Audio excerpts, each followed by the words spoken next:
న్యూమరాలజీలో లోషియో grid ప్రకారము మీ యొక్క date of బర్త్లో 159 అనే నెంబర్స్ కనుక ఉన్నట్లయితే దీన్ని విల్ పవర్ ప్లేన్గా చెప్పడం జరుగుతుంది. ఇక్కడ 1 అనేది రవి గ్రహానికి సంబంధించింది, 5 అనేది బుధ గ్రహానికి సంబంధించింది, 9 అనేది కుజగ్రహానికి సంబంధించినటువంటి నెంబర్స్గా మనం చెప్పవచ్చు. ఒకవేళ మీ డేట్ ఆఫ్ బర్త్లో ఈ 159 అనేది ఉంటే వీళ్ళు చాలా దృఢ సంకల్పాన్ని కలిగి ఉన్నటువంటి వ్యక్తులుగా చెప్పవచ్చు. అంటే వీళ్ళు ఏదైనా ఒక లక్ష్యాన్ని పెట్టుకున్నట్లయితే ఆ లక్ష్యాన్ని ఛేదించే వరకు లేదా ఆ లక్ష్యాన్ని సాధించే వరకు పట్టువదలని విక్రమార్కుల్లాగా వీళ్ళు ప్రయత్నం అనేది చేస్తూ ఉంటారు. అంటే 159 అనేది డేట్ ఆఫ్ బర్త్లో ఉన్నట్లయితే వీళ్ళు అనుకున్నటువంటి లక్ష్యం కోసం వీళ్ళు బాగా పోరాటం చేసేటటువంటి వ్యక్తులుగా చెప్పవచ్చు. అంటే వీళ్ళు అనుకున్న లక్ష్యాన్ని కంపల్సరిగా సాధించేటటువంటి దృఢ సంకల్పం అనేది వీరికి ఉండటం అనేది జరుగుతూ ఉంటుంది.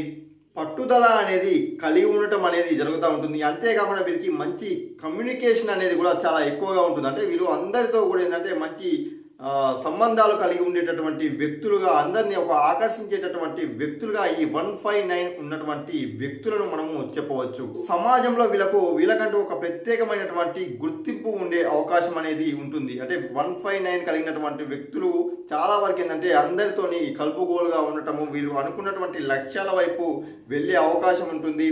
చాలా దృఢ సంకల్పాన్ని కలిగి ఉండేటటువంటి వ్యక్తులుగా వీళ్ళని చెప్పవచ్చు. ఒకవేళ మీ డేట్ ఆఫ్ బర్త్లో కనుక 159 మిస్ అయినట్లయితే వాటిని న్యూమరాలజీ ప్రకారము రీఇన్స్టాల్ చేసుకోవడం ద్వారా కూడా మంచి అభివృద్ధి వైపు వెళ్ళే అవకాశం అనేది ఉంటుంది.